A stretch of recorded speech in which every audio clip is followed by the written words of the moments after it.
தில்லைவனமாக இருந்த சிதம்பரத்தில் பல மகான்கள் இங்கு தவமிருந்து இறைவனடி சேர்ந்துள்ளனர். அப்படி பல காலம் சிதம்பரத்தில் தவமிருந்து இறைவனடி சேர்ந்தவர் ஸ்ரீ அவதூத சுவாமிகள். கடலூர் மாவட்டம் சிதம்பரம் கஞ்சித்தொட்டி மேற்கு பகுதியில் வடகோடியில் இருக்கும் நந்தவனம் பகுதியில் அவதூத சுவாமிகளின் ஜீவ சமாதி அமைந்துள்ளது. இந்த ஜீவ சமாதியில் வியாழக்கிழமை, பௌர்ணமி, அமாவாசை தினங்களில் சிறப்பு அபிஷேக ஆராதனைகள் நடைபெறுவது வழக்கம்.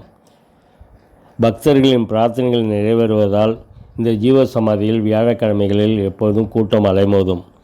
ஒவ்வொரு ஆண்டும் அவதூத சுவாமிகள் இறைவனடி சேர்ந்த ஆனி மாதம் சதய நட்சத்திரத்தில் அவருடைய குரு பூஜை சிறப்பாக நடைபெற்று வருகிறது. குரு பூஜை என்று சிறப்பு யாகம் மற்றும் அபிஷேக ஆராதனைகள் நடைபெறுவதோடு பக்தர்களுக்கு அன்னதானமும் வழங்கப்படுகிறது. கேரள மாநிலத்திலிருந்தும் சிதம்பரம் மற்றும் சுற்றுப்புற பகுதிகளிலிருந்தும் ஏராளமான பக்தர்கள் குரு பூஜையில் வந்து கலந்து கொள்வது குறிப்பிடத்தக்கது.